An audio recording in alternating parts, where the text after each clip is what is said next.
మన ఛానల్ని సపోర్ట్ చేసి ముందుకు నడుపుతున్న ప్రతి ఒక్కరికి నా హృదయపూర్వక నమస్కారాలు. ముందుగా మన ఛానల్ని ఎవరైనా ఫస్ట్ టైం చూస్తున్నట్లయితే మన ఛానల్ని సబ్స్క్రైబ్ చేసుకుని లైక్ చేసి షేర్ చేయండి. మీరిచ్చే ఒక చిన్న లైక్ కారణంగా ఈ వీడియో మన బాబా బిడ్డలందరికీ చేరుతుంది. మీలో ఎంతమందికి బాబా అంటే చాలా ఇష్టమో కూడా కామెంట్ చేయటం మర్చిపోకండి. ఎవరైనా ఒక భయంకరమైన వ్యాధితో బాధపడుతుంటే వారు చేసిన పాపాలకు ఫలితం అనుభవిస్తున్నారని వ్యాఖ్యానిస్తాము. కానీ ధర్మ మార్గంలో నడిచేవారు కూడా శారీరక మానసిక బాధలు పొందటం చూస్తున్నాం. ధర్మాచరణలో వారికి ఉన్న భక్తి శ్రద్ధలను నిష్టను పరీక్షించడానికి దైవం పెట్టిన పరీక్షలే ఆ బాధలు.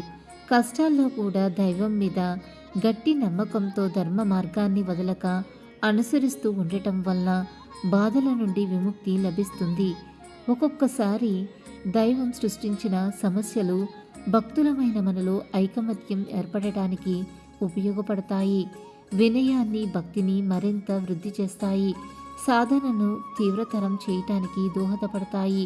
బాధైన సమస్య అయినా మనం స్వయంగా అనుభవించినప్పుడు ఆ కష్టం బాగా అర్థమవుతుంది. అప్పుడు మనలాగే బాధపడుతున్న వారి దుఃఖాన్ని అంచనా వేయగలుగుతాం కదా. ఆప్యాయతతో వారికి సహాయం చేస్తాం. ఇలా ఎన్నో కారణాల వల్ల దైవం మనకు కష్టాలనే పరీక్షలు పెడతారు. ఈ కష్టాలు మన మంచికే. కానీ కొందరు అహంకారంతో కష్టాలు కొని తెచ్చుకొని ధర్మ మార్గంలో ఉన్న నాకు ఎందుకీ కష్టాలు అని తెలివి తక్కువగా దైవాన్ని ప్రశ్నిస్తారు. బాబా ఎవ్వరికి హాని చెయ్యరని గుర్తుపెట్టుకోవాలి. ఆత్మవిమర్శ చేసుకుని మన తప్పులను మనం సరిదిద్దుకోవాలి. ధర్మ మార్గంలో నడుస్తున్న వారికి కలిగే కష్ట నష్టాలు సాధనలో భాగాలు మాత్రమే. మనకు ధైర్యాన్నిచ్చే భక్తిని దృఢం చేసి మనలను తరింపచేస్తాయి. హాని మాత్రం కలిగించవు. ఈ నమ్మకమే మనలను ముందుకు నడిపిస్తుంది, గమ్యాన్ని చేరుస్తుంది. ఎప్పుడైనా అనారోగ్యం కలిగినప్పుడు దైవాన్ని ఎట్టి పరిస్థితుల్లో నిందించకూడదు.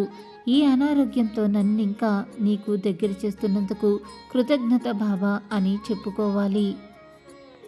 వీడియో నచ్చితే ఖచ్చితంగా లైక్ చేయండి. Thanks for watching.